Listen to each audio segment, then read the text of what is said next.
Ta-da! I won't Ah, forget. okay. So I can't make any silly jokes from now on, can I? You can make them. Okay, you can cover for me. The greatest archive of stuff no one ever looks at, but it'll be there. Good. Do that. Recording. Patty, you need to put your No, table over your Annie, shoulder. I did it. We should not be recording the pre-show. Okay. Thank you, Ari. I will activate it when the show starts. Okay, Okay, thank you. sounds good. Thank you, Ari. And we will not record the after party, so that's when we can be calm. We want no evidence of any of this. All right. Okay, This is Thanks, an opportunity Ari. for the jokes now. just Now send, you tell, Yes, yes. tell me where to send my Bitcoin to buy the tapes. Patty, And, take-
Good evening. Good evening, and welcome to Season 1, Episode 2 of our ongoing series of events to celebrate the publication of Flaherty, Tales from a Film Seminar.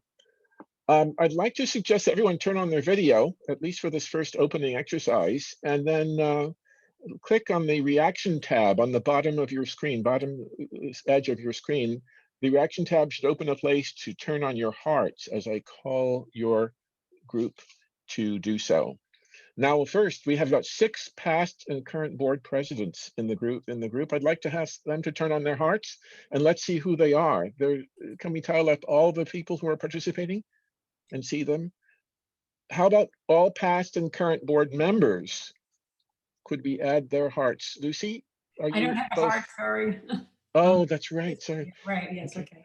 Now, past board members, we're inviting past seminar programmers and presenting filmmakers to add their hearts to the group. I would click again if your heart goes out. Keep going, I'll speed it.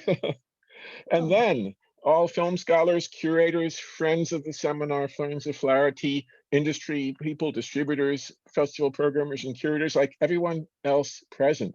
to click on their hearts as I go on to introduce the prime movers of this project, Scott McDonald and Patty Zimmerman.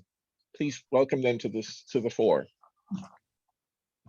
Hi, everybody, and thank you so much for coming to Season 1, Episode 2, Flash Flaherty, Tales from a Film Seminar. Scott and I just want to make some very short remarks to situate this project. First, a little bit about the significance of the Robert Flaherty Film Seminar. It's the longest running organization and event in the world that supports independent cinema. It started in 1955 by Frances Flaherty, not Robert Flaherty, to honor her husband, Robert, the well-known documentary filmmaker who had died in 1951. This had started during the Cold War, before independent film was its own sector, before Indiewood, before the explosion of film festivals and independent distributors and museums that showed cinema. Frances Flaherty, inspired by Buddhism and somewhat radical ethnography, created a place to gather and to explore film as an art across many, many genres and forms of cinema: documentary, science, ethnography, art, promotional films, television. And she mixed ages and generations together, scholars and makers, industry people and arts, into one heterogeneous combustion. Now, this was resolutely international during the Cold War, where America was resolutely isolationist. She was inspired by many sources, from Zen Buddhism to quite radical ethnography at the time. But also she was inspired by the life of Robert and his love of four things: talking, drinking, mentoring, and cinema. Scott?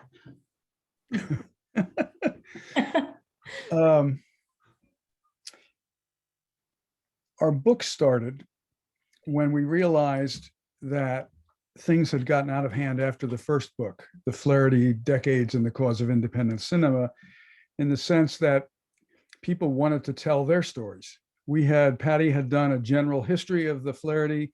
I had found my way to, transcribed and edited a bunch of what seemed to me crucial discussions at the Flaherty. So that was a nice book, but the minute it was published, we realized that we didn't have voices from the people who experienced the seminar. And it seemed like there were a few people who wanted to talk about this. And once we started to listen to who did want to talk, we realized there were a lot of people who wanted to talk. It was pretty quick to realize, no, this isn't going to be just something online. This has got to be a book. Probably a more interesting book than the first one, at least in the sense of having more voices involved. And pretty quickly, we realized so many people wanted to write a story that we had to create a workflow. We couldn't have both of us playing to be editors with all these different people crossing paths. You can imagine the logistics there. But so we created a workflow that involves Patty getting the story first and suggesting ways in which it could be elaborated, reworked, whatever seemed necessary. These stories went back and forth between the two of us, sometimes many times. Once Patty had heard back from the person who had sent the story, it came to me and I did some editing, what seemed logical. We had decided fairly early that the stories needed to be just about 1,000 words long, that was enough to tell a story, but to have a really nice panorama in the book, 1,000 words would be about it. And we were very grateful all the way through that people had, were very good-hearted, very resilient, very responsive to the process of editing and moving through the experience. And So we're very happy with the way the book turned out. It was a relief to get so many voices, and when I look through it, I think it's amazing kinds of voices. People that have been to the Flaherty once, people who have been all their lives, people who have been 3 times, and then 30 years later, 2 times. I mean, it's interesting to see the different ways in which people have related to the seminar. And when we got the stories, we actually started this because when the book came out, in true Flaherty tradition, everybody had a problem with it, saying you didn't cover this, you didn't do that, you didn't do this, where's this? And so, like good scholars, we thought that's another story. So anyone who complained or had a critique or wanted to add a story, we said, write a blog. And then there were a few people, close friends, we asked right away. Richard Herskowitz, who's here tonight, did one of the very first ones. And we asked people to write a 1,000-word blog in creative nonfiction style, not scholarly, also not as publicity for the seminar, in first-person voice, but in a creative nonfiction style. And the style we adopted was flash nonfiction, a short lyrical style. Thus, the book is called Flash Flaherty. We published those on a blog called Flaherty Stories. When we realized it would be a book, we knew that they needed more editing, more shaping, and a lot of the titles needed to change a little bit. The history of the Flaherty is not a history, but is many histories, layered and multiple and contradictory. It's a labyrinth in 3D of many, many kinds of stories from people all over the world. This second book extends the ideas in the first book. First book is an institutional history and includes transcripts of key historical turning point discussions. The second book we see as a people's history of the people who actually comprise the Flaherty seminar over many decades. So I think we'll welcome everyone here, and I'll throw it back to you, Lucius. Thank you, Patty and Scott. Tonight, we'll hear from 6 readers whose contributions are in the book. After the 6 readings, we'll have about 15 minutes to have questions and crosstalk, and then move on to a few toasts hosted by our good friend Phil Wild, who I see standing by. First up is Richard Herskowitz, the artistic director of the Ashland Independent Film Festival. He served as he was a past president of the IFS board, the Flaherty board, and first programmed the Flaherty in 1987. Later co-programmed the 1990 seminar in Riga, Latvia, and the 1999 seminar at Duke, and as well as the 50th seminar in 2004 at Vassar College. Richard, over to you. Thank you, Lucius. Okay, let's go. Patty Zimmerman led me to my first Flaherty seminar in 1983, and I led Scott McDonald to his first in 1987. Patty and I were close friends in grad school at the University of Wisconsin when she had her Flaherty initiation in 1980. A year or so later, she moved away for a teaching job in Ithaca, where she lobbied a nearby search committee to hire me to run Cornell Cinema. Now that I was in Central New York earning a salary, I was finally able to experience the Flaherty seminar for myself. I still can't believe the range of artists whose work I experienced at the 1983 seminar in what still feels like the most expansive film viewing week of my life. Bill Viola, Kidlat Tahimik, Julia Reichert, Trinity Minha, Beth B., Danny Lyon, and more. Looking back, I realized that Patty and I were pretty immature and snarky, particularly toward the old-timers' reverence for seminar ancestors and traditions. DeMarie Greco and Barbara Van Dyke talked reverentially about the seminar's late founder, Frances Flaherty, spouse and champion of Robert, and a neglected visionary herself. I'll never forget the moment DeMarie got up in front of the seminar in that bizarre Camp Topridge lodge filled with mounted animal trophies that we used as a screening room. She announced that she had received a call from Frances, who sent us good wishes. Patty and I gave each other a look you might translate as, "Get me away from this nutty cult," not realizing that there was a living Flaherty daughter also named Frances, who did in fact phone DeMarie. Patty and I joined in the fierce questioning of Skip Blumberg after the screening of a video we thought exploited the workers it depicted. We were inflamed way beyond what the video deserved. Because it was midweek at the seminar, there was pent-up energy and frustration from earlier discussions. It used to be theorized that a midweek guest was inevitably sacrificed to this bad energy. When Peter Watkins got it during my 1987 seminar, as Scott surely remembers, he was standing in the Wells College chapel in front of a crucifix. After the Skip Blumberg auto da fe, Patty and I took a rowboat out onto the nearby Adirondacks Lake. We paddled and raged until we were calm. We came back subdued, but soon learned that Skip Blumberg had taken off, distressed by his experience. I'm still mortified by this and by the memory of a few other attacks on filmmakers in which I played a part. These attacks, I should say, were rare and vastly outnumbered by enthusiastic audience responses, but have become legendary and symbolic to many who, understandably appalled, have stayed away from the Flaherty. One of those incidents is the Peter Watkins discussion I mentioned earlier. In 1987, the first Flaherty seminar I programmed, I had originally wanted to show excerpts from Watkins' 14-hour film, The Journey, and tried to persuade him to allow this. He insisted on screening it all. He was a filmmaker I revered, so I concurred, unwittingly sending him to his midweek crucifixion. 12 years later, at a Flaherty seminar I programmed at Duke, I told David Williams that I wanted to show his trilogy of films on his elderly friend Lillian in reverse chronological order. I knew that after people saw the insight and sensitivity of the final film of the trilogy, 13, they would be intrigued by the films that led up to it. David insisted on my showing the films chronologically, and he was the filmmaker. As it turned out, several attendees found his portrait of Lillian in the first film to be stereotypical and hurtful. The discussion that followed was agonizing for David and others. Quite a few people then skipped 13, the film I most wanted people to see. As a programmer, I'm more assertive now about conveying my programming instincts and challenging an artist's wishes when I sense how a film will be best received.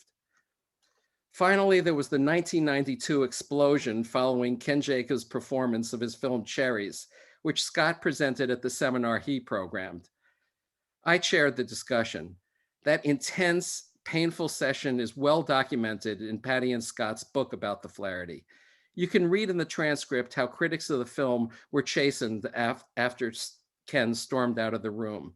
You do not, however, get a sense of the wondrous late-night conversation Ken conducted with a small group of us in his room that night, or the exhilarating screening of his two wrenching departures the following day that sent Ken off on a high. Like Scott, I also came to feel that the Flaherty's immediate post-film discussions were often frustrating and not nearly as illuminating as the mealtime and late-night conversations that went unrecorded. That's it. Thank you, Richard. Thank you. Lucy. Now, Lucy Castellanets is a documentary filmmaker who has been involved with Flaherty and as a recurring participant for close to 40 years. She has served 2 non-consecutive terms on the board during 2 different decades. There will be extra credit for all those who identify which decades those were, so please listen carefully. Thank you, Lucy. Please, over to you. Okay. My first encounter with Robert Flaherty was 1962, the spring of my first year at Bennington College. Totally by chance, I happened to see a handwritten announcement on a chalkboard on the stairs going to the top floor of the Commons, saying that Francis Flaherty would be screening Robert's films. I never heard of Flaherty, but something compelled me to go. The following fall, I wrote to Arnold Eagle, who had worked with Flaherty on Louisiana Story, inquiring about an internship. I never heard back from Mr. Eagle, but years later in the 1980s, I became his student at the New School, taking courses in 16mm production and subsequently using his studio as a place where I could work. One day when he was cleaning out his files, Arnold happened to find the letter. Okay. All right, okay, here it is, here it is, here it is. And here is Arnold Eagle. You can see him. Right, there we go. Okay.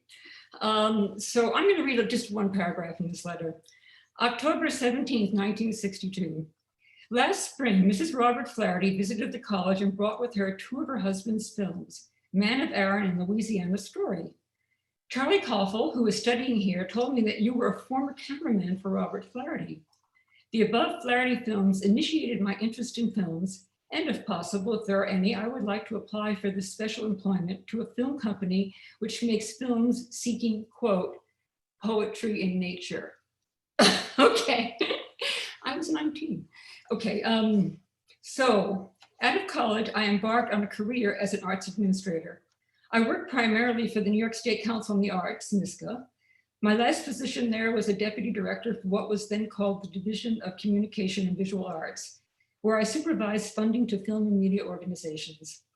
Although I loved being part of something I believed in, I always wanted to work on the creative side of film and media.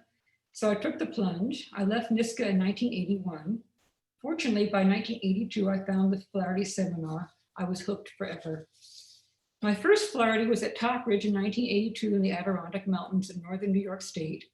The film and media historian, Eric Barnell, programmed it. Barbara Van Dyke was the executive director and coordinator of the seminar. The projectionist was Murray Van Dyke, her son. To refresh my memory, I looked up the program for that seminar in wide angle. By the way, I recommend this to all film historians. It is continually fascinating to me to review the various programs through the years. Truly a history of independent film. And thank you, Patty, and our dear Eric Barnell for compiling it. That year, in terms of controversy, I remember that Jack Churchill's video, Ballet Classes, which we viewed on actual TVs, there was no way then to project to a large gathering, was greeted with mixed reviews. Video was not an art form, many complained, and did not belong at Flaherty. But what I saw was kind of an intimacy with the subject that might have been hard to achieve at that time with film. Also, George Stoney's classic film, All My Babies, commissioned by the state of Georgia and released in 1953 as a training film for midwives, received a lot of criticism from many who thought that filming a vaginal birth of an African-American woman was disrespectful. They told George that he would never have done that with Southern white women in the early 50s, no less, which was totally true. On the other hand, what I felt at that time exuded from the film was a feeling of great tenderness and reverence for the African-American midwife who narrates the film and her pregnant patient. At this seminar, I felt such gratitude to find a community of people with whom I shared goals, dreams, and missions. And as an aspiring filmmaker, I found the seminar experience and many, many more of those to follow extremely helpful to me in giving me the courage to pursue my own creative path. I served on the board of Flaherty, board of trustees of the Flaherty twice, once in the 1980s and again in the late 1990s, I gave away the joke, for 2 years, and in 2000 and 2001 as president. Like most nonprofits during both those periods, Flaherty was going through an ongoing effort to transition to a more professional and stable organization. There were, of course, a number of rocky years along the way, but Flaherty always seemed to bounce back stronger than before. I have come to think of the Flaherty as an organization with a soul. It never lost its reason for being. I attribute this clarity of purpose to what I call the Flaherty godparents: Dorothy Olson, Paul Olson, Bill Sloan, Eric Barnow, Jack Churchill, Barbara Van Dyke, Tom Johnson, Nadine Covert, George Stoney, and many others.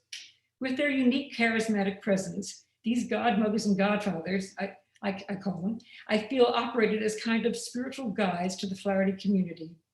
Forgive me if I sound a bit metaphysical. Hey, Francis. After taking a break for a few years, I came back to Flaherty for the 60th anniversary in 2015. I was hooked again. I have returned several times since. The community of people the seminar attracts as before astounds me. Also, the group has become more and more international, which I think was always part of Francis's initial vision. As I said, an organization with a soul.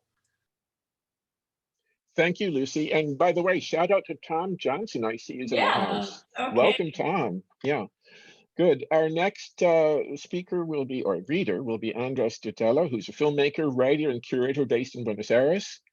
His films include Television and I, photographs, 327 notebooks, and private fiction. He's also published 2 collections of his own writings, Hachados and Cuandemos. As a curator, he was the founder of the Buenos Aires International Film Festival, BAFICI, and the Princeton Documentary Festival. He's also been a recipient of the Guggenheim Fellowship. Over to you, Andres. Thank you, Lucius. Thank you, Patty and Scott. We often know more than we need to know about the films we're going to see. It was a relief at the Flaherty to walk into the dark of a movie theater in total ignorance of what was about to unfold. My experience at the Flaherty reminded me of the effect Michel Foucault evokes upon reading a text by Jorge Luis Borges, which describes a Chinese encyclopedia called Celestial Emporium of Benevolent Knowledge. This encyclopedia divides animals into A, those that belong to the emperor, B, embalmed ones, C, those that are trained, D, suckling pigs, E, mermaids, F, fabulous ones, G, stray dogs, H, those included in the present classification, I, those that tremble as if they were mad, J, innumerable ones, K, those drawn with a very fine camel hair brush, L, etc. M, those that have just broken a flower vase, N, those that from a long way off look like flies. The Flaherty seemed to break, like Borges's encyclopedia, all the ordered surfaces and the familiar landmarks, as Foucault would say, that constitute how we think about a film festival program, and perhaps even cinema itself. Our expectations and assumptions were taken away. At the Flaherty 2005, I met Patricio Guzman, who was screening the latest episode in his long meditation on the pervasive effects of the military dictatorship in his native Chile.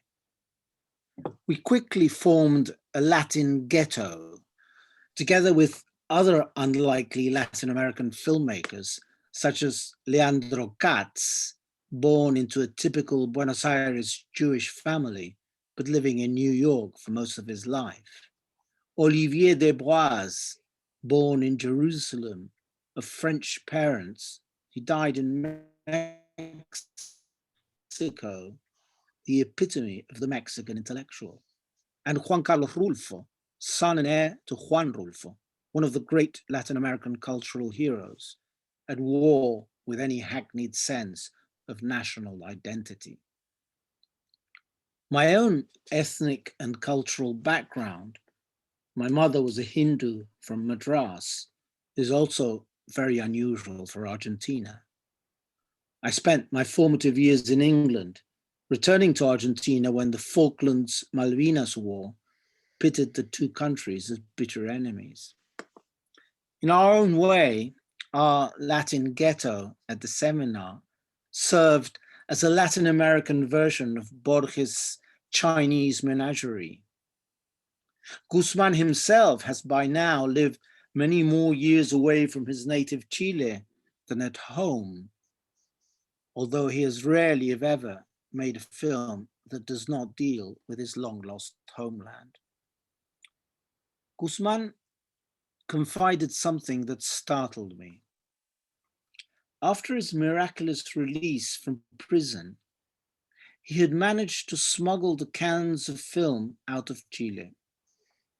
He mulled over the footage for more than 5 years, initially unable to make a single cut. The long shots that characterize the Battle of Chile's flowing sense of "it's happening now" approach often included the slate or the flash of white as the roll of film runs out.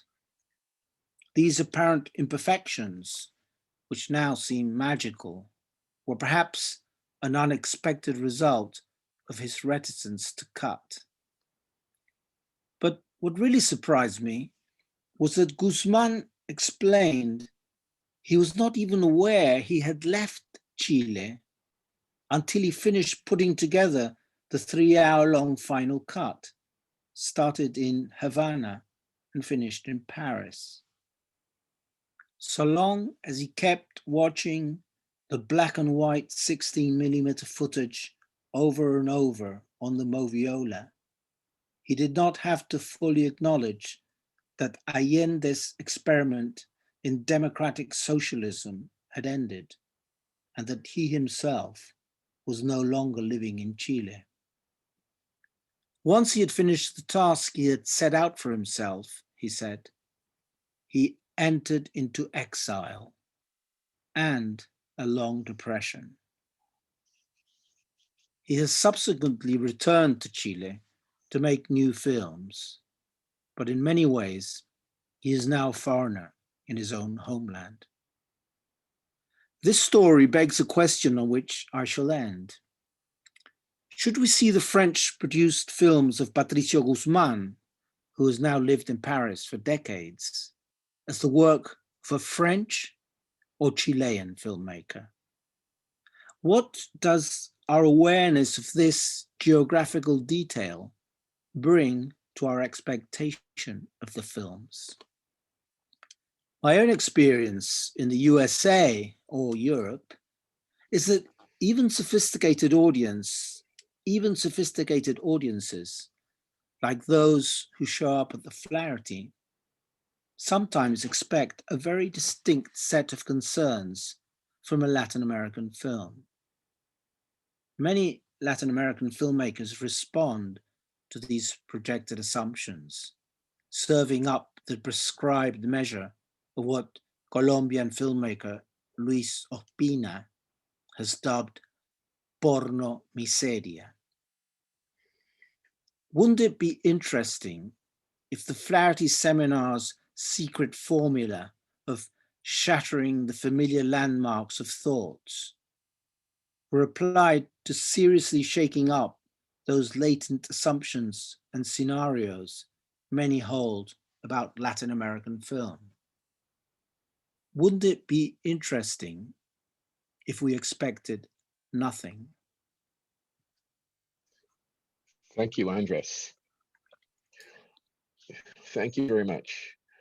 Our next reader will be Vicky Funari, who's a documentary filmmaker and editor. Her films have screened worldwide, including at the Locarno, Rotterdam, Sundance, and Tribeca festivals. They've also been broadcast on PBS and the Sundance Channel.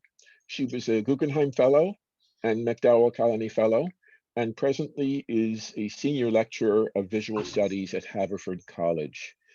Vicky, over to you. Thank you, and thank you so much for including me. This piece is called Familiar and Strange. It was 2000, and I was attending the Flaherty seminar for the first time. Kathy Garretts, the programmer that year, had invited me to present two of my films, Paulina and Live Nude Girls Unite. I'd become a filmmaker because of a compelling need to speak through image, sound, and time. I was always so busy making my films and trying to survive that I didn't have time to see enough films or to fully grasp the breadth of artistic practice in the documentary field. The seminar changed me. It introduced me to the work of Sergei Dvortsevoy, Harun Faraki, Jean Ponlevé and Genevieve Hamon, Chris Sullivan, Peggy Awesh, and Tran T. Kim Trang, among others. Some of the work took me completely out of my comfort zone, left me perplexed and aggravated and thrilled. The work and the often contentious discussions expanded the way I think and create. Harun Faraki's work stands out as indispensable. As the world spins further into dystopian realms during the era of Brexit, Putin, Trump, and climate disaster, Faraki's rigorous films address the structures that have brought us to the present moment. At the time, his films were new and strange to me. Now they're familiar and strange. Kathy programmed Faraki's film An Image with my film Live Nude Girls Unite. An Image floored me. It was a work of laser-sharp confidence, and it was cuttingly funny. The two films paired perfectly to open up a discussion about how capitalism commodifies women's bodies. In Live Nude Girls Unite, co-director Julia Query and I argue that sex work is indeed work. For us, a self-evident position, but one that not all people understand. We told the story of a committed union struggle by nude dancers, women who are rarely taken seriously as laborers or as human beings with agency. The women's powerful collective voice speaks through that film. An Image fashions an argument about women's bodies and labor in a very different way.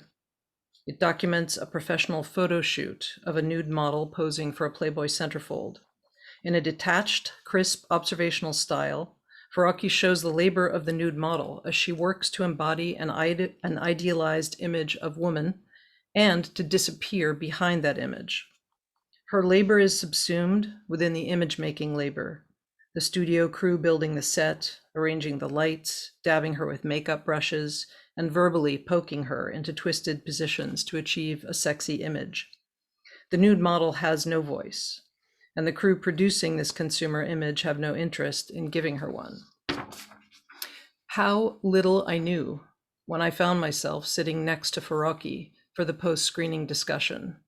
At the time, I was a young whippersnapper of 37, too ignorant to fully understand who he was. In the discussion, some participants roundly criticized Live Nude Girls Unite. I had created false closure. I had constructed a Hollywood narrative. I was a pawn of the patriarchy and of capitalism. They praised An Image as the antithesis of my film because it refused the comforts of narrative closure. Whatever Faraki may have thought of my film, he was generous during the discussion.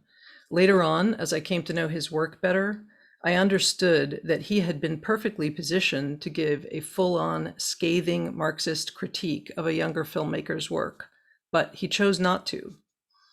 As for my critics, their academic approach seemed disconnected from the realities of working women's lives. I myself had been a waitress, a busgirl, a nude model, a legal proofreader, and a peep show dancer, all as I worked my way up through the film industry. I had worked incredibly hard, and I had missed out as a result on so much documentary history.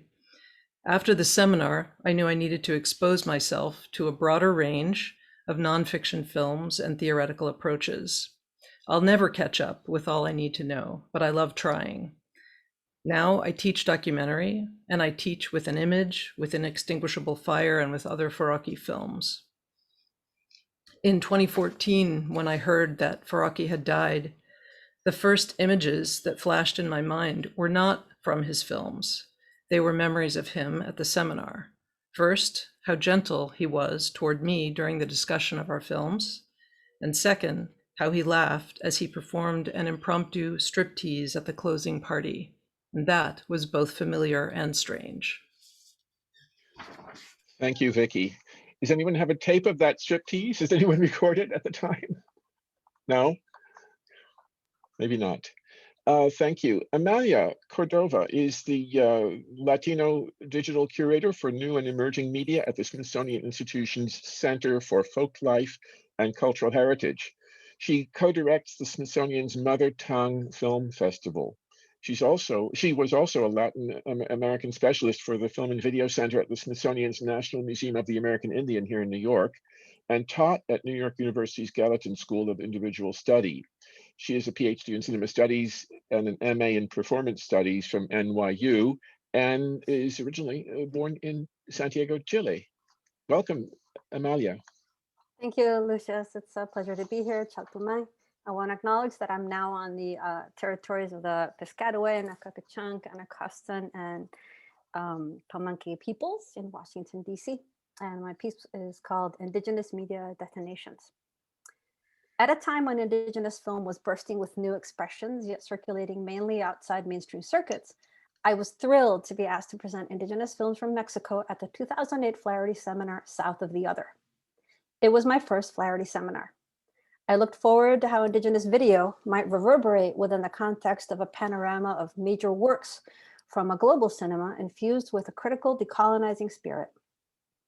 It seemed auspicious to bring Indigenous perspectives into the scrutinizing yet respectful documentary safe space of the Flaherty. The programming strategy implied by the seminar's title seemed to reject the ethnographic and anthropological boxes that typically contained Indigenous work. As the days went on, what transpired surprised even me. Although I was signed up to be a discussion moderator, I still had little idea about what would be screened. The first surprise, however, came as soon as I arrived. Seminar programmers Mahen Bonetti and Carlos Gutierrez explained that director Dante Serrano had had to cancel his trip, shifting my role. Because Dante's visual style was complex and experimental, I knew it would be challenging to represent his work. Although I had helped subtitle his videos from Spanish and Purépecha to English and edit down those subtitles to screen more seamlessly in the Anglophone world, I knew I could not speak for him. I was put into an unusual surrogate role, where the only Indigenous director's voice that had been programmed would be absent from the conversation.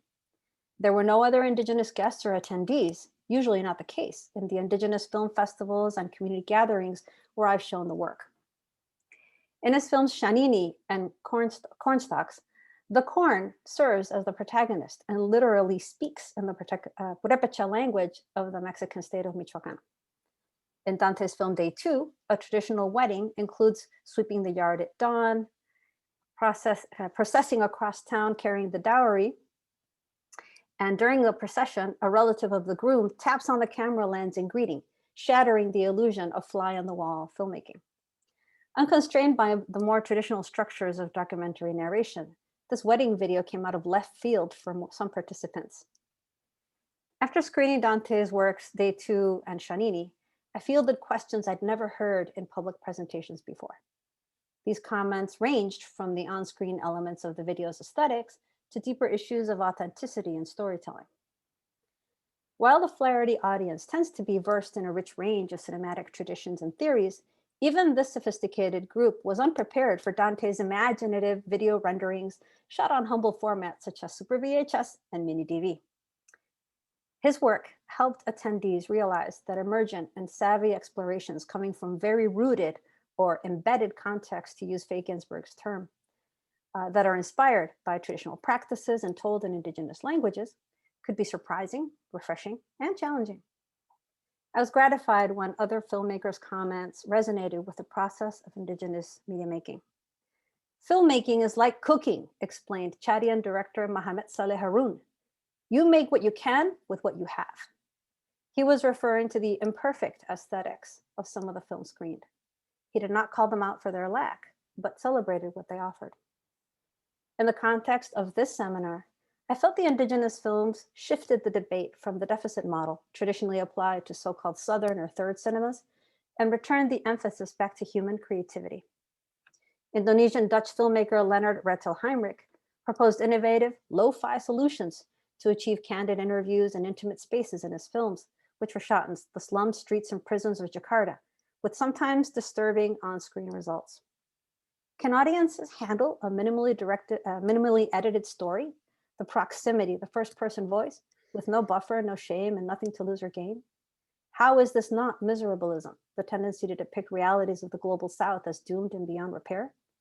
In Leonard's case, who holds the camera made all the difference. In Indigenous spaces, listening constitutes a foundational rule of engagement. Because Flaherty audiences know how to listen and how to see, screening Indigenous films at the seminar was a natural fit. It offered a dignified experience, not always achieved when Indigenous films cross over into purely cinematic spaces, removed from Indigenous and advocacy contexts. Through their exhibition at the Flaherty Seminar, Indigenous films gained important allies, including programmers and scholars of color who had never seen these works before. The Flaherty Seminar validated some of my more intuitive working methodologies, such as the importance of always striving to have the first-person voice represented, the value of interdisciplinary dialogue, and the ability to discuss complicated issues respectfully. Thank you. Thank you, Amalia. Thank you so much. Alice Myatt is an award-winning consultant who began her career in television production, went on to develop media programming, became a program officer for media at the MacArthur Foundation, and director of media arts for the National Endowment for the Arts under the Obama administration. As a consultant, she's worked on as a strategist with a variety of clients, including the Red Hot Organization, the Paul Robeson, Anne E. Casey, and Robert W. Deutsch Foundations, the Heinz Endowments, and the Maryland Institute College of Art. Welcome, Alice. Thank you very much, Lucius, and thank you, Patty and Scott, for inviting me to contribute to the publication. My piece is called Indelible Marks, and it's rare that I'm actually impressed by art. Now, I put that word in quotes because I mean it in the deepest sense. When something strikes you so hard, it leaves an indelible mark. I first heard about the Flaherty when I was the program officer for media at MacArthur. Various filmmakers asked if I had ever attended. Discovering my cluelessness, they described the seminar with a rather odd reverence that I had a lot of trouble understanding.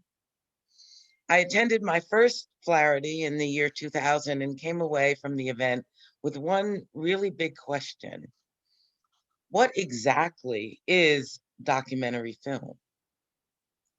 Was Robert Flaherty really a documentary filmmaker? Did his approach to filmmaking record actual people and events without directorial interference? Is there really such a thing as documentary film? Kathy Garrett's from the Pacific Film Archive programmed that year. The films included Hidden and Seeking, where Francis Flaherty talks about Robert's challenges shooting and reshooting scenes. Other films screened were multiple and different takes of the Lumiere brothers' 45-second sequence, Workers Leaving the Factory. Released in 1895, it's the first cinema film ever shown in public. At least one of the takes was. But through the multiple takes, you clearly see that it was staged. Although the Flaherty films and the Lumiere sequences were setups, these are considered documentaries and depicted perceived reality.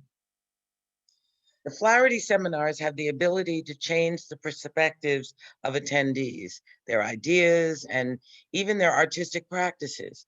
It leaves indelible marks on how one thinks, whether making content or curating or teaching or distributing media. Horizons open, perspectives broaden, and what is or isn't real has been the basis of many heated discussions.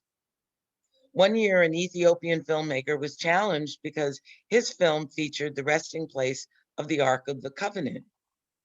Another year had Russian filmmakers describe how Marlon Riggs' Tongues Untied changed their perception of gay men in general and African-American gay men in particular. Seminar films and the discussions can change how one thinks about film, truth, and the world. And again, for me, provoke a very important question. What is documentary? Should we use the term nonfiction instead? I came to this idea after a conversation with a stranger on a plane who was reading a great nonfiction book I had recently finished, Eric Larson's In the Garden of Beasts. The stranger admitted that they would never think of attending a documentary film festival. To them, documentaries were nature films like on Discovery. In an age of reality television, user-generated media, and fake news, truth requires vigilance. Maybe we need to elevate or abandon, or perhaps at the very least, re-examine the clarity and clarify sacred terms like documentary. Another thing that the seminars crystallized for me, I long for more films that break form. One of my all-time favorite nonfiction films is Travis Wilkerson's An Injury to One. It tells the story of murder, labor versus corporate interests, and an environmental disaster. It combines music, text on screen, an extraordinary cinematic eye, and a unique storytelling structure. Although the events happened over 100 years ago, they remain politically and environmentally relevant. I would love to see more US nonfiction filmmakers tell their stories in unique artistic ways and refer to them as nonfiction. John Gianvito programmed that 2003 seminar that included An Injury to One under the theme Witnessing the World. Years later, that particular seminar's films have stayed with me. They still resonate. Their marks are indelible. Like Avi Maghrabi's films with their staged, humor-laden scenes, they help contextualize actual, in-the-moment tragedy. His work brought clarity to the Israel-Palestine conflict that's clearly still playing out. Are they documentaries? They're certainly nonfiction. Another nonfiction film that screened that year was Raoul Peck's Prophet and Nothing But, or Impolite Thoughts on Class Struggle. These days, I'm constantly reminded of a sentence that continually repeated in the film. Okay, capitalism, you won. Now what? I'll always treasure the impact that the Flaherty seminars have had on my thinking and welcome the indelible marks that they've made on all of the participants. Thank you. Well said, Alice. Thank you so much. Thank you. Now, to the open discussion period, I'd like to say that, Andres, you have your hand up. But please unmute your microphone. I was just clapping Alice's clapping. question, Excellent. Well, it's but I will take the opportunity to say goodbye because you have to stay for one more minute, don't you? You have one more minute, don't you? Okay.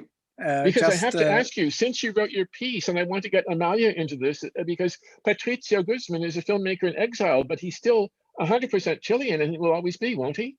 Isn't that the case, or what do you think? Have you come to any thinking about the question that you opened in your essay since you wrote it? Well, the question is for the reader. So Amalia, as a reader who's also Chilean? I would refer people to the wonderful essay by Jose Miguel Palacios about Chilean exilic cinema. We basically have a split filmography.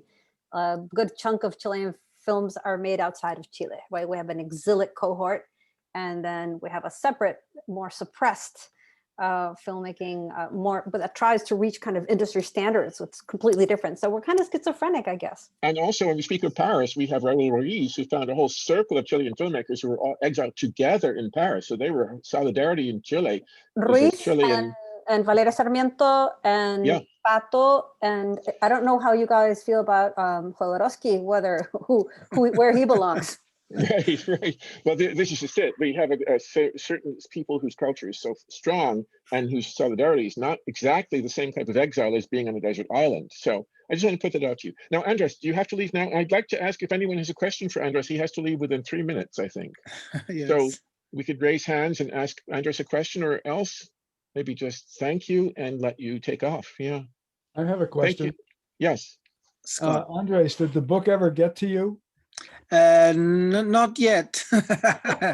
I'm waiting, but thrilled to listen to some of the stories here. So I'm anxious for the Argentinian mail service to do its part.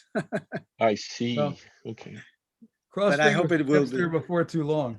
Thank you. I just wanted to say thank you once again to all of you. And to answer Lucia's question very briefly, I think what proves that Patricio Guzman is still Chilean is that he allows himself to make the most acerbic anti-Chilean jokes.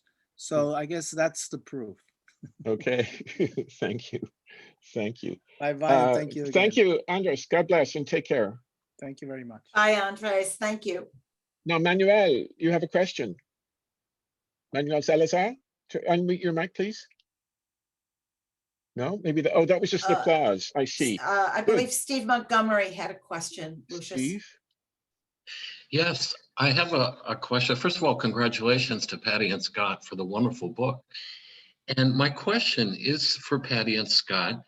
I want to know if your notion of what the Flaherty is and how it benefits people has changed or expanded since you worked on the book. And the reason I ask, it has sometimes been a challenge to describe what the Flaherty is. When I was a trustee, it was particularly difficult when we approached funders and they wanted to know about the impact and the measurable results of the seminar. That was not easy. So again, Patty and Scott, has your notion of the Flaherty changed since you edited the 102 love letters to the Flaherty? Go ahead, Scott. Go ahead. You go ahead, Patty. Have it changed? Well, a full disclosure, we're historians.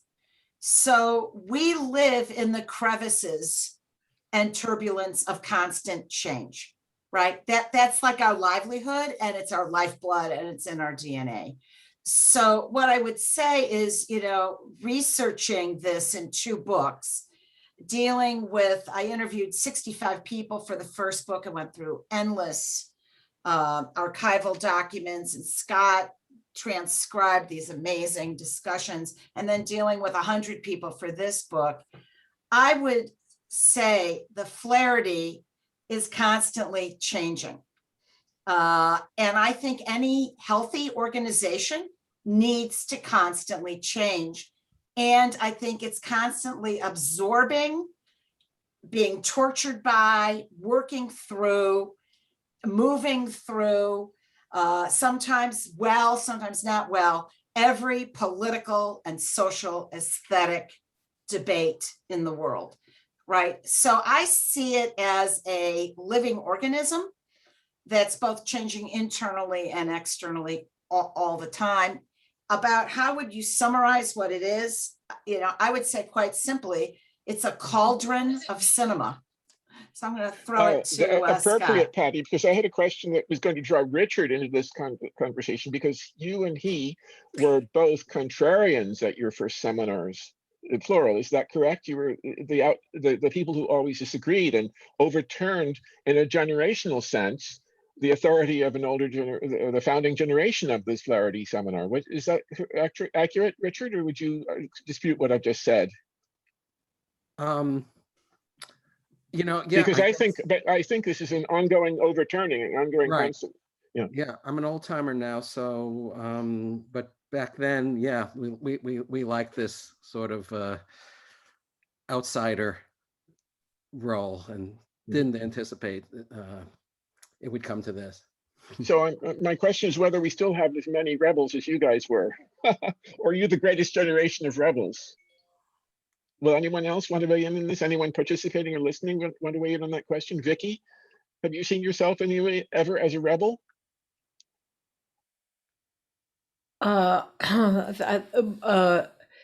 Yes, always, but never enough.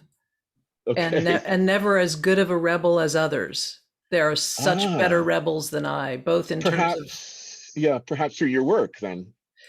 Well, I think in terms of film form and also public discourse, there are people who I look up to as being much better at creating provocative discussion than I am. I mean, Alice, I think it was you who mentioned Marlon Riggs. I mean, that Marlon's work is like the quintessential work of rebellion in all ways, like in formally, socially, politically. So that's, so I'd say, sure I am, but never enough. Good. And Alice, you're going to add to that? Well, it's interesting. There was, I guess, the year. Well, the programmer was someone who was an expert in experimental film. And I'll be honest with you, I don't particularly care for experimental film. And we had, you know, I think it was the year that 2004.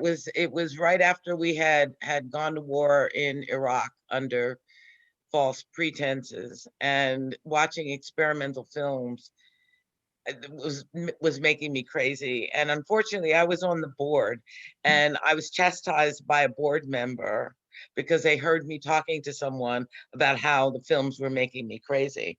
And they said, you can't do that as a board member. You have to hold up the institution. And I said, well, then I won't be a board member. And I left the board. Good. Good. Now, how does it, for both Lucy and Alice, has IC funding organizations, grants, commissions as one end of the long playing field, which is different from the audience experience of the other end of the playing field when films are finally shown and either disputed or appreciated? Has that experience of the Flaherty in both your cases changed your thinking or recalibrated your thinking about what it means to be a grants director or a strategist? Sorry, Okay. Lucy and then Alice. Actually, Yes. there's something I wanted to say that Alice had mentioned when we were both on the Yes. development committee together, is how this tiny organization, I mean tiny, you know, half-time part, you know, finally we got a full-time director, that was a big deal, and had this like major institution impact on cinema. And how to quantify it, and we talked about that a lot. And you mentioned that also in your essay. And but I think that this book, in some ways, helps. You know, you can see the big ripple effect from all the different stories, and it's amazing. I think. Yeah. Great. So, Alice? Alice needs to Alice, you're unmute. muted. Yeah, one of the things that I had wanted the executive director, whichever one, whenever, you know, and over the years, I kept asking for, was to do a survey and ask attendees, past attendees, that they had, you know, could get in contact with, name 3 things or people that had an impact on your career as a result of attending the Flaherty. Excellent. And that's something that a funder, and then you could graphically map that. Excellent. And it would extend clearly beyond the United States borders. It would include the global South. It would, you know, I mean, to just, and that's just a survey monkey, basically, and turning it into a dynamic graphic. And Lucy and I have talked about this, but that's what will move the Flaherty beyond film camp, because that's how it's perceived, as That's film right. camp. That was the challenge, right? Absolutely. Right. Now, Amalia, I want to hear more about the Mother Tongue Film Festival and your network of people that you met who were eager to work for cinema while you were on the road through your years at Flaherty. How is it going with that festival? The Mother Tongue Festival. It's going really well, thank you. And I want to add that, like, as a board member, former board member of the Flaherty, it has to be the best run nonprofit that I've been a board member of. You know, and I think that's really extraordinary. It's not easy to respect kind of multiple views, multivocality, and still nose to the grindstone when it comes to running the actual organization. So I think that's something that I walked away with very, very happy to have been part of that and witnessed that. Well, kudos to all of the presidents and board members who are present tonight and those who are not present, because that's a long road that many of them went. Yeah. I would say the refreshing thing about the Mother Tongue Film Festival is that having been a programmer of Indigenous film, mostly of Latin America, it's refreshing to be in a space that's not in an ethnic cinema box, right? So the Mother Tongue Film Festival, without being a kind of world cinema, conjugates and we're able to do cross-programming and establish through lines that make the works dialogue because of their content, and not just kind of regional showcase or ethnic showcase. And I think that's a way of amplifying and integrating Indigenous cinema showing it alongside different kinds of work from around the world. Great. Thank you so much. Yeah. John Johnson, did you have your hand up for a question or a comment? No? I want to add that I Oh. think that by having been in the Flaherty, one thing that I really encouraged my team to do was to take seriously these filmmaker roundtables and not just, slate them in an automatic way, but actually drive them. And they've become really powerful spaces. So this past year that we were forced to go online, our filmmaker roundtables were really, really powerful. And we had a theme this year. We never have a theme. We had a theme this year because of the pandemic. We called it the healing power of storytelling. And so we tried to frame our conversations around that. And I think that valuing the importance of the exchange of filmmakers and specialists and getting the right presenter for those roundtables, that's totally a methodology that doesn't just come from working at film festivals, but comes squarely out of the Flaherty. Excellent, excellent. My experience of festivals is that the second thing that goes on when you go to a festival as a filmmaker and introduce the film and talk about it is to meet and be inspired and inspire others. And that's a very important agenda at Rotterdam, where we did a great number of things in the virtual terrain this February, and we'll do again in June. Tom, did you have a contribution to make, a comment? As a godfather, thank you, Lucy. I enjoyed this discussion a lot. I would just take issue a little with Alice. As a many-time board member, there are many dissident board members who speak out not cruelly, but as a part of the experience. If you have questions about the film or the programming, I've had as many negatively critical experiences as positive, and I don't know who told you to curb your tongue on that one, but that certainly wouldn't have been my advice. I wouldn't have expected it from you, Tom. I would have expected a hug. Excellent. Amen. Thank you. So here's a hug anyway. Excellent. One thing we have to improve on Skype. I don't think that was very embraceful. Now, any more questions, please? I haven't heard from Kaspar Struck, a former programmer. Is that correct? That is correct. Former programmer and former participant. My first Flaherty participation was actually in Richard Herskowitz's programming that came up as our first contribution here. And I do remember that discussion quite well, as being quite informed about what to expect at the Flaherty, as being one of the only forum I understood being, I think, just 3 years in New York, coming from Germany, that this was one of the very few places where the gloves come off. And right away, stumbling into this discussion and seeing what kind of dynamics were going on there that I haven't ever seen in any discussion of an American film audience, I was quite struck and also quite amazed by the way how you, Richard, as well as the director at this time, were able to actually move the discussion in a productive way forward and unlock it from a really a gridlock of oppositional feelings. It's also an interesting case probably to reconsider as a discussion that was centered around racism would be discussed in, let's say, a post Black Lives Matters United States. How to consider arguments from that time, how they would be discussed in a Flaherty in 2021 or 22. So this is not a real question. It's just a comment and a vivid remembrance of my first Flaherty as a contributing artist. Thank you, Kaspar. Yeah, Shiwi, you were board president for a while, weren't you? are you going to add to this discussion today? Sure. Hi, everyone. It's good to see you all. This has And been you such a were nice you were event. the contrarian younger generation for about 2 seminars, as I remember. You and Ed Yeah. Halter, was that correct? My first year was Ed Halter's year. And Right. was it that year? Yeah, it was that year. Maybe, I remember think because it was yeah. the 2000 or 2001, I think, right? Right. And 2002, I think. Maybe. No, 2000 maybe. Yeah. Okay. And Linda Blackamy had suggested that I attend.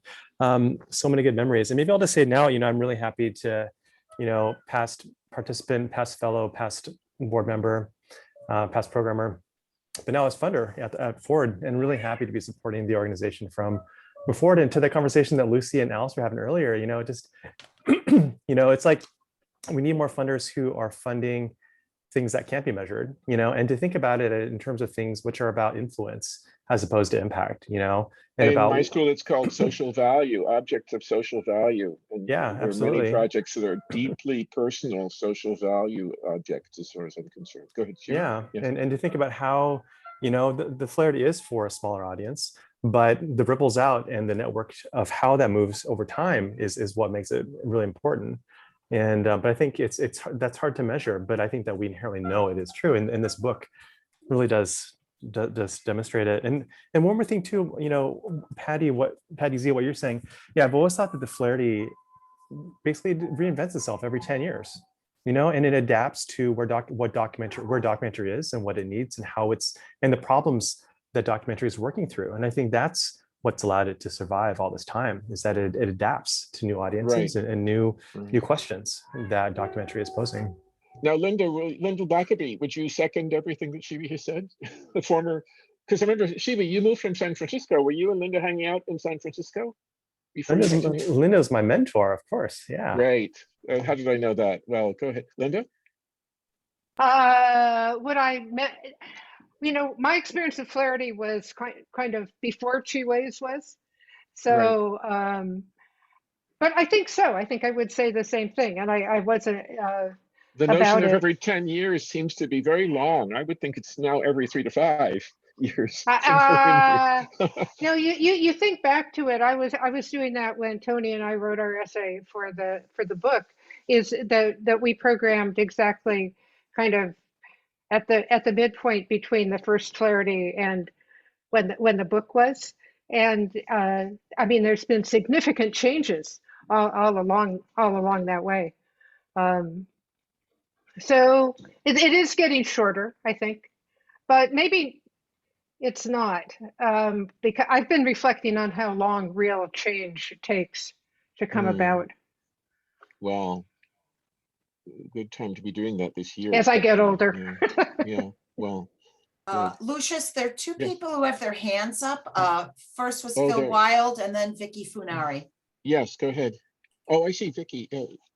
Yeah, and I think Patty Brooke has her hand up too, but I'll be quick. And I just wanted to say, Vicky, I'm awfully glad you mentioned Marlon Riggs, because one of the most important conversations I had with him was shortly before he died, where he was saying that Tongues Untied was shown at the Flaherty, and then the effect of that made him end up making Black Is, Black Ain't. We wouldn't have had that second film had it not been for the Flaherty. So it's sort of it's awfully nice that you mentioned him. It was a huge part of what I experienced at the Flaherty, and thank you. Great. And then Vicky, and we'll go to Patty Brooke after. Or is it Patty C? Yeah. So I wanted to follow up on the idea of the sort of ripples that people are talking about, and how hard it is to measure, but how very real those ripples are. Because so I first went in 2000 invited to show my work. I couldn't get back again until 2009 when I was a fellow. And then by that time, so during those years, all of the work that I'd seen there, as I said in my piece, was what inspired me to take a much more active, sort of investigative approach to film in general.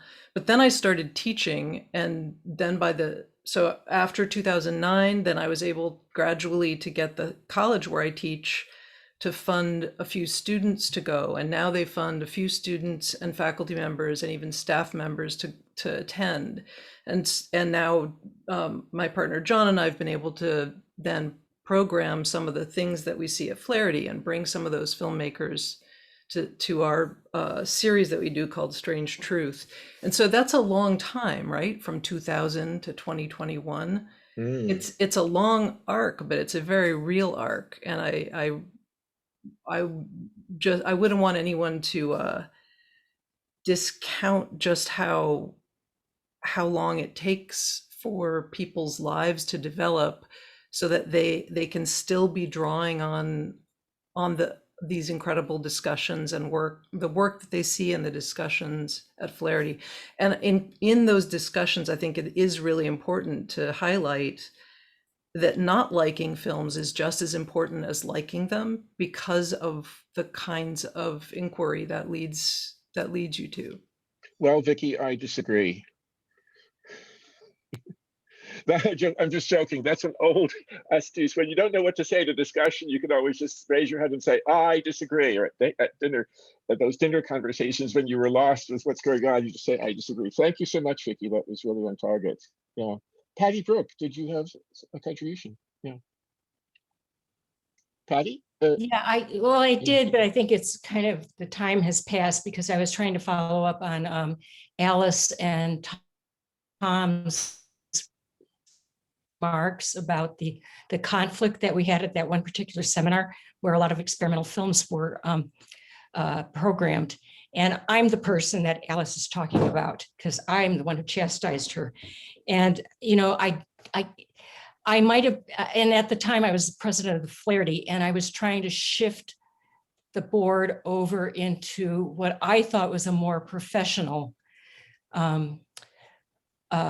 board, because when I first joined the Flaherty board, we met in Lucy's living room, and it was like a Flaherty seminar. We just had discussions about films and hung out, and you had a great time and everything. And I'd had some experience with boards where they were trying to raise money and have discussions. And so I thought I could be the one that could shift it. And, you know, I don't think, as I remember what Alice is talking about, unfortunately, we spoke about it at the seminar. And I think I would have, you know, being 10, 12 years older, I would have approached it differently. I might have felt the same way, but I really would have approached it differently. And I'm really, and it caused a division between Alice and I. And I'm happy to say that we were on an NEA panel together about 10 or 12 years ago and had a great time together. And I'm so glad to still have a friendship with Alice, which is part of the Flaherty, is that you can have these conflicts but still remain friends. And that was always important to me. So that's all. I just take a moment and thank Patty for hanging in there for what, 9 years you were president? 10. 10. Okay. Yes, before Annie finally stepped in and said, "Are you sick of this?" Well, I mean, there is always at Flaherty a very, very energetic role for storm and stress in discussion. And those discussions are ended normally when we move on to the bar, which we're going to do now, I think, unless anyone has a burning, as Dee Marie used to say, burning issues. Vicky, did I upset your conversation with the disagreement, or are you back to punch back? I tried to spark a little bit of crosstalk here, but maybe we'll have some in the next segment, which will be hosted by our good friend Phil Wild as an after party, and Toastmaster Phil Wild will kick it off after the following. Molly had a hand up, Lucius. Yeah, Sorry. I just, sorry. Oh, yes, Amalia. Okay. It's great to hear about folks going to the seminar and meeting filmmakers who came before and have joined the ancestors, right? But I think we were all shocked when we found out of the passing of Eugenio Polgovsky, and I felt very lucky, very lucky to have spent all that time in the seminar with him and his works. So I agree that there are indelible marks that are left there, and that the climate of this immersive environment that is created by the seminar allows for quality exchanges to happen in a way that maybe the noise and flash of film festivals, really doesn't allow for. So I just wanted He was a to great man. honor him. Yeah, he was a great man, and thank you for that remembrance. He's a very important person.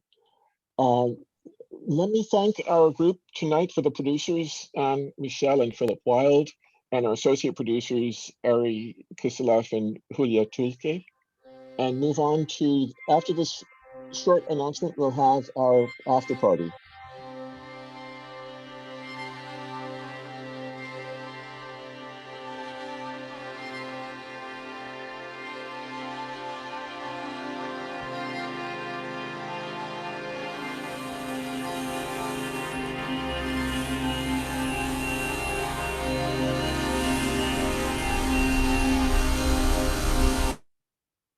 Well, hi, everybody. I'm in charge of after party conviviality. And one of the things that I wanted to say was that, well, Richard Herskowitz led me to my first Flaherty in 1984. And I've however much I've wanted to be angry about that, I've been as happy as anything in my life that it's a part of the Flaherty, that I'm a part of the Flaherty. This whole idea of illuminating conversations that happened outside of the general conversations of the Flaherty is what I'm very interested in. And it's nice to see Tom Johnson there, who taught me the first rule of the Flaherty: if you just can't take the discussions, go to the bar. So it's one of those things where Jason Livingston said the chats that we had on the way home, he said that in the chat tonight, that the things that we talked about on the way home from the Flaherty were as important as anything that ever happened at the Flaherty.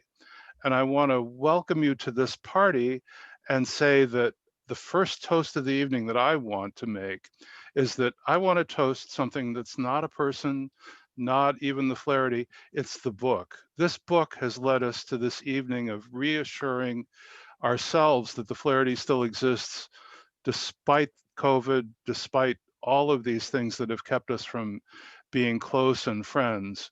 And I want to toast Patty and Scott for coming up with this wonderful book. Thank you.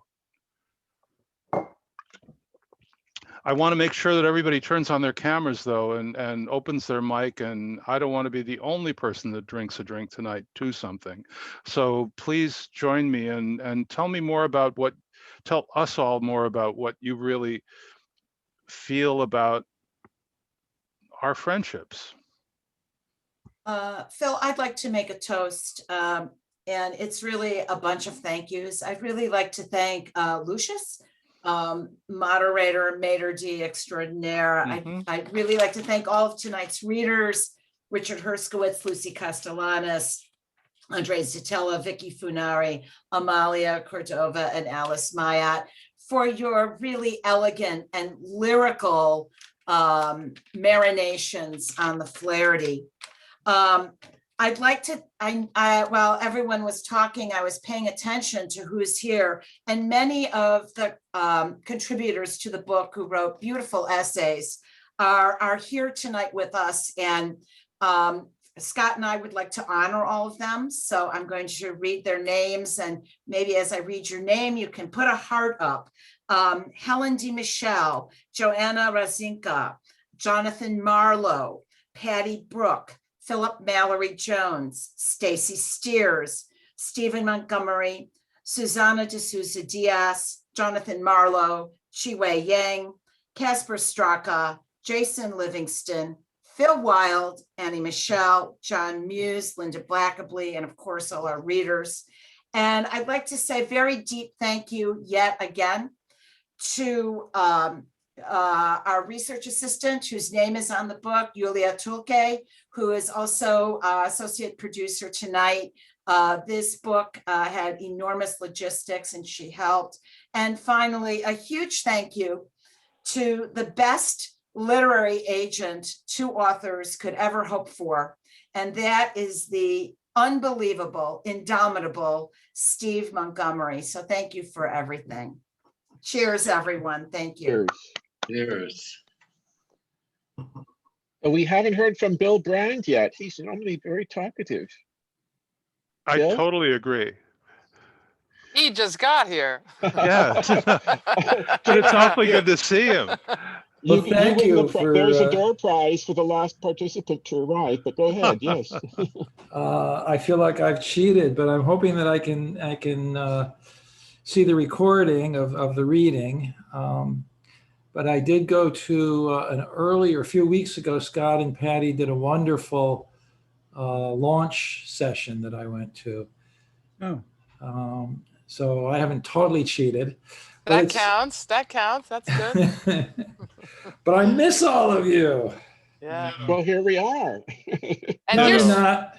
There's a little Uh, square on my screen. I'm so sick of it. Oh, I'm sorry. We'll try to work better. We'll try to do better in the future. but I see Stacy Steers. Hi there from Colorado. Oh, you're in Colorado, of course. Good to see you. I think. I don't know. Are you?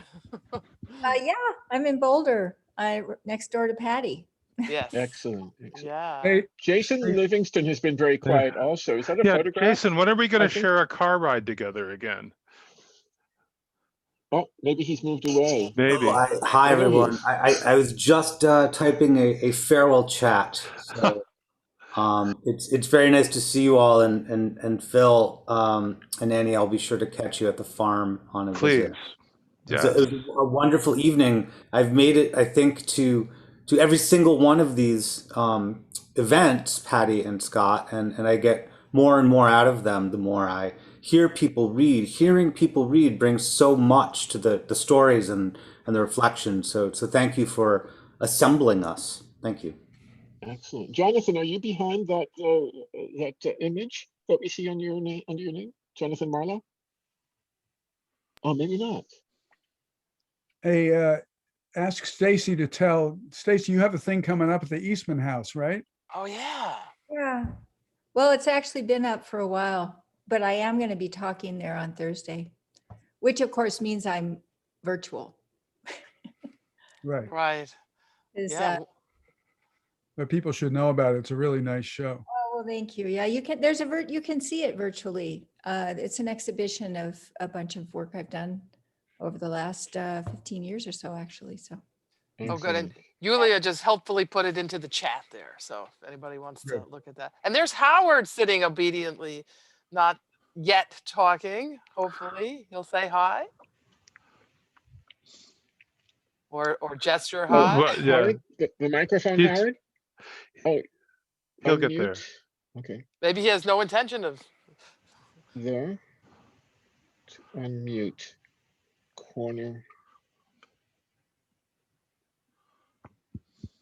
Oh, well, hand gestures, but who knows in a sign language? Maybe it'll become a skill we all actually need. Yeah. Good. And Larry Lowinger is somewhere in the house.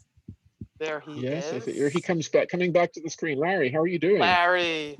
Well, I've been cooking dinner while this has been going on, and my mind is back and forth between a Raspberry Pi in the oven, a pork chop in the oven, and oh, I'm just very hungry all of a sudden. Oh my goodness! I just opened a very nice bottle of wine. I was we'll be right over, Larry. Yes. Virtually all, you guys. The Buenos Aires person. What is his name again? Andres Petula. Petula. Yeah. Andres Petula.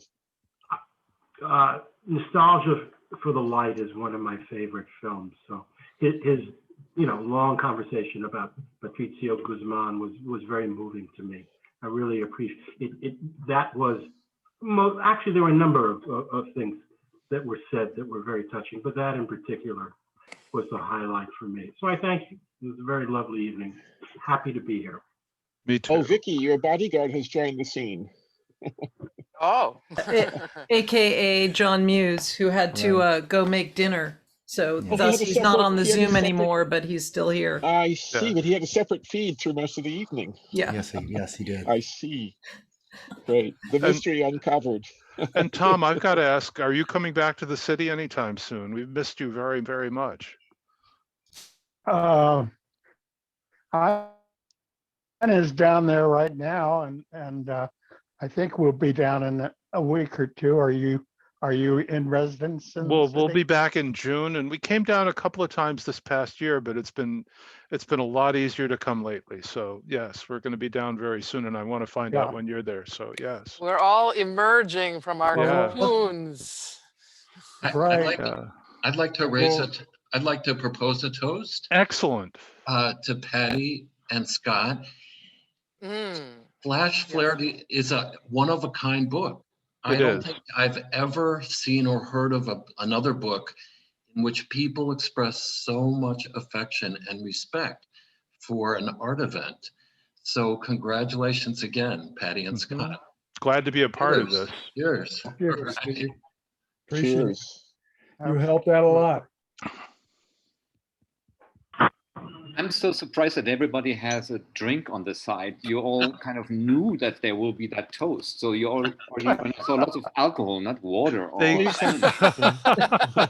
gave me a heads up. So what can I say? Yes. Yeah, we got a warning. But the sad thing is, Once 7 o'clock rolls around. Yeah. Everybody's at home, so it's easy to get. And we Doesn't always everybody- drank after the discussions at the Flaherty. That's right. Always. Exactly. Always. Got it, Alice. And Alice, would those drinks overturn or discombobulate the trend of the discussions? No. It was just one continuous thread that continued into the morning. Into the night, exactly. They were the lubricant of the festival. How many people have stayed up all night in June at a Flaherty? It's been great. Phil, there's a hand up. There's a hand please. up. Stuart. I'll never Please. Thank you. Now, Amalia, are we going to see your daughter? Will she make an appearance tonight? Lucius, there's a hand up. Stuart Ash. Yes. Hello, everyone. I don't know that you all know who I am, but I have a specific bias here because I live with Patty Zimmerman. She's in the room next door to me. So I have a conflict of interest, which I fully and openly disclose. But as a sort of on a fringe person on the Flaherty, I only officially attended one, and that was the one in Riga, Latvia. And that was pretty amazing, where I met Marlon.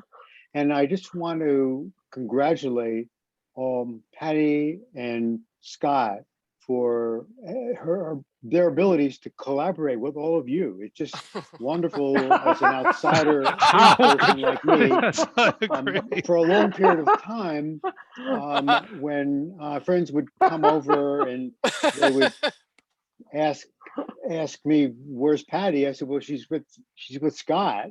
They began to think that she had a boyfriend on the side that she was communicating with. And I assured them that it was a well-intended relationship that added a lot to value to my own life. Because she really loves doing that kind of work with Scott. And of course, we're all really great friends. Well, Stuart, we can confess that we've all been deeply in love with Patty for many years. For many years. Has been totally platonic every step of the way, and now I see why. Sleep with her, do you? I have to tell you. I see why it has been totally platonic, and she's been a lady every step of the way. So and congratulations. Stuart outdid all of us. He arrived at the first Flaherty when I met him for the first time to visit Patty at Wells College by sailboat. And very few people have ever arrived at Flaherty by sailboat. On Cayuga Lake? On Cayuga Lake. He said it took him like 11 hours to get up there, but he did it. And it was really cool. In the middle of the night, he left to move the boat to the other shore because it was unsafe. But that's another thing entirely.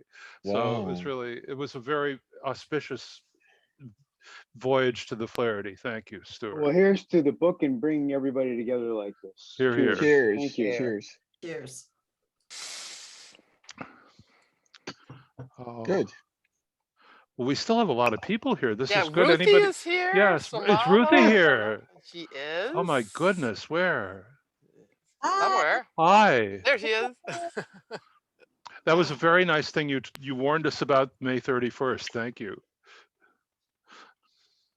Thank you so much for having me. It's so lovely to see you all.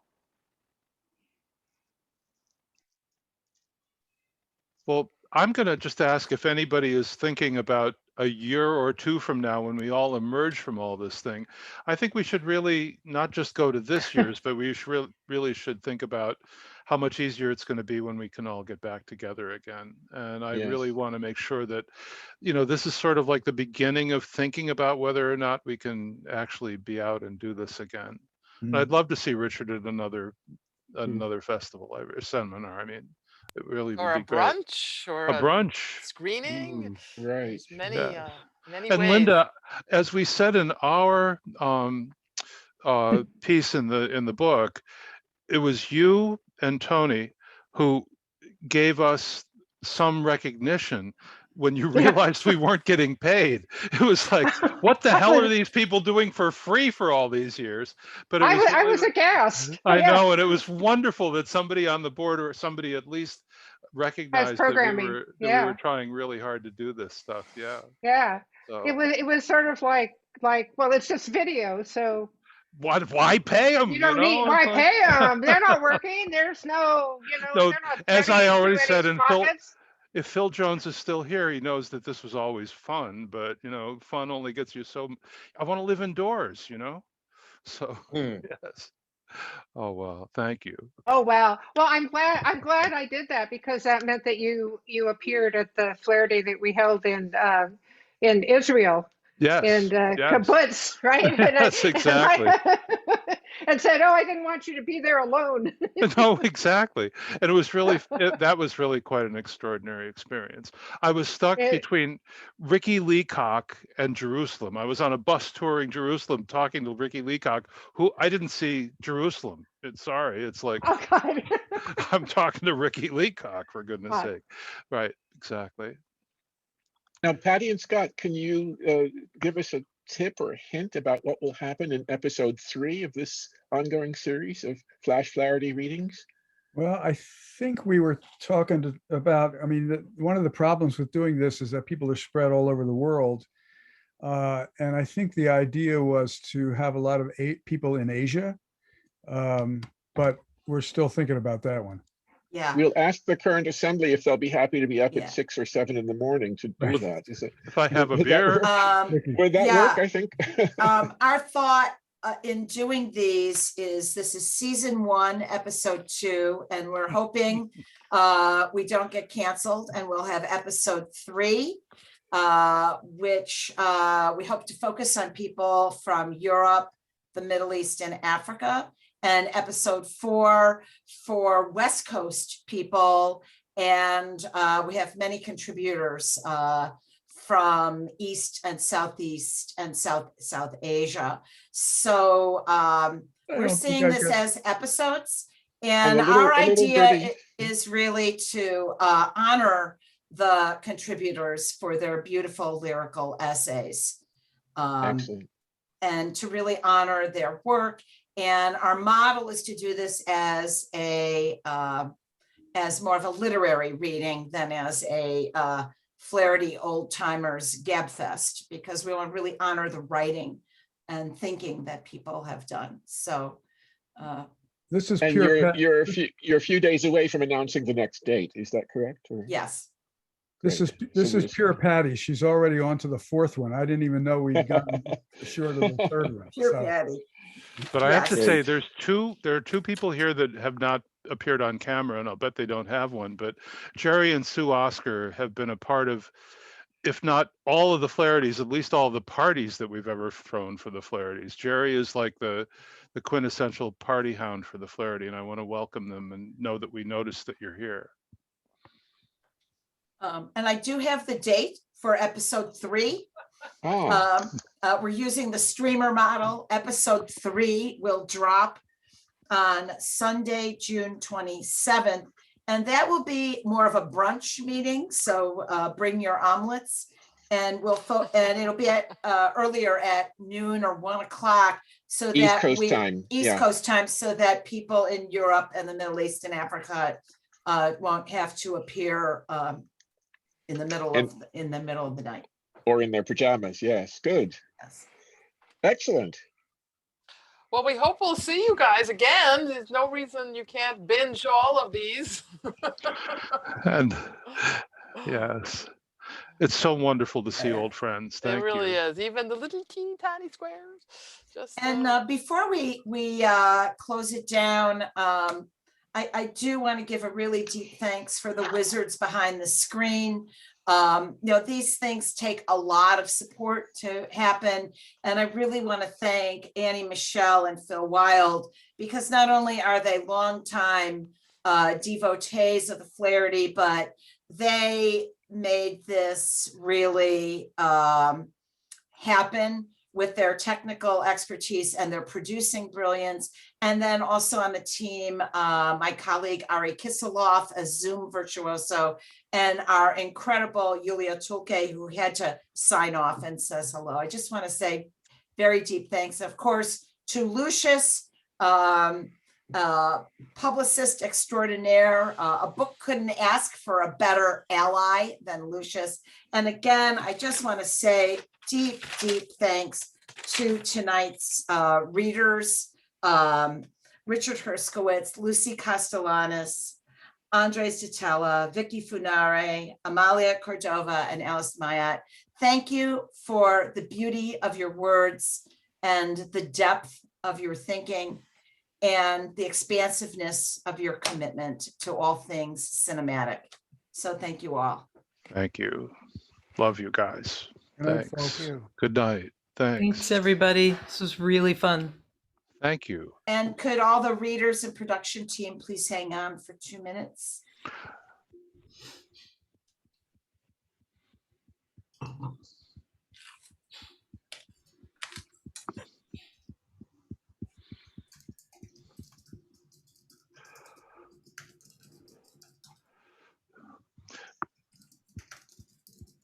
All right, Patty, I think we're alone now.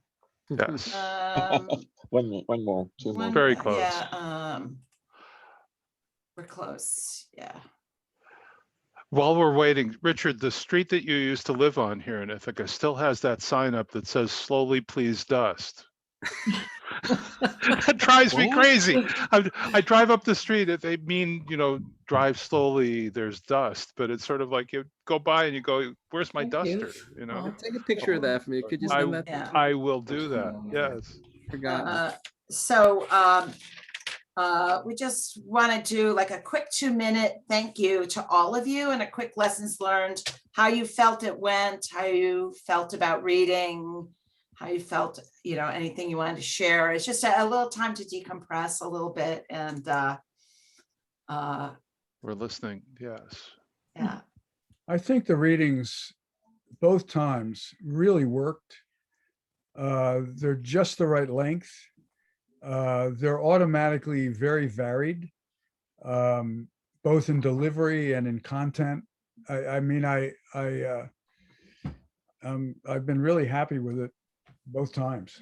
So, a little bit surprised. You think that it's going to feel awkward or something, but it doesn't. It's remarkably smooth.